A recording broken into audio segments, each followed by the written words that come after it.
തകർന്നു വീണ കല്ലുകൾക്കും മണ്ണടിഞ്ഞ മതിലുകൾക്കും ചിലപ്പോൾ ഒത്തിരിയേറെ കഥകൾ പറയാനുണ്ടാകും.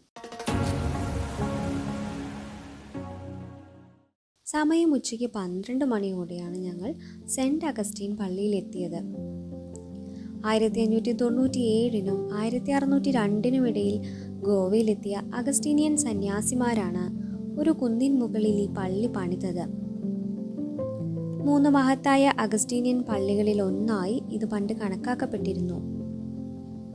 ഗോവയിലെ പോർച്ചുഗീസ് ഭരണകാലത്ത് മറ്റ് മതവിഭാഗങ്ങളെ ഒഴിപ്പിക്കുന്നതിൻ്റെ ഭാഗമായി ഈ പള്ളി ഉപേക്ഷിക്കപ്പെട്ടു. പിന്നീട് പലപ്പോഴായി പല ഭാഗങ്ങൾ തകർന്നു വീണു.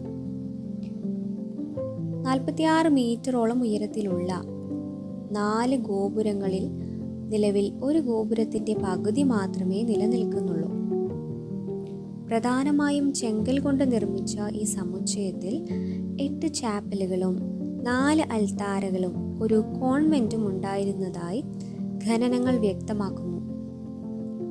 പഴയകാല ലിഖിതങ്ങൾ, രഹസ്യ അറകൾ, കുടീരങ്ങൾ, പ്രൗഢി മങ്ങിയ ചിത്രപ്പണികൾ, അങ്ങനെ കാലം ബാക്കി വെച്ച പല അടയാളങ്ങൾ ഞങ്ങൾക്കവിടെ കാണാനായി. നട്ടുച്ചയുടെ തീഷ്ണതയിലും തകർന്നടിഞ്ഞ ആ പുരാതന ദേവാലയം ഞങ്ങൾക്ക് അവിസ്മരണീയമായ ഒരു അനുഭവമായിരുന്നു. സിനിമാ പ്രേമികൾക്ക് ഒരു പക്ഷേ ഈ സ്ഥലം പരിചിതമായിരിക്കും. സിംഗം സിനിമയിലെ സാത്യ എന്ന ഗാനവും ഗുംനാം എന്ന സസ്പെൻസ് ത്രില്ലർ മൂവിയിലെ പാട്ടുകളും ഇവിടെയാണ് ചിത്രീകരിച്ചിട്ടുള്ളത്. കാലത്തിൻ്റെ പ്രഹരങ്ങളിൽ തകർന്നടിഞ്ഞ സെൻറ്റ് അഗസ്റ്റീൻ പള്ളിയിൽ നിന്നും അടുത്ത സന്ദർശനത്തിനായി മങ്കേഷി ടെമ്പിളിലേക്ക് ഞങ്ങൾ യാത്ര തിരിച്ചു. ഞങ്ങളുടെ ഗോവൻ യാത്ര തുടരുകയാണ്.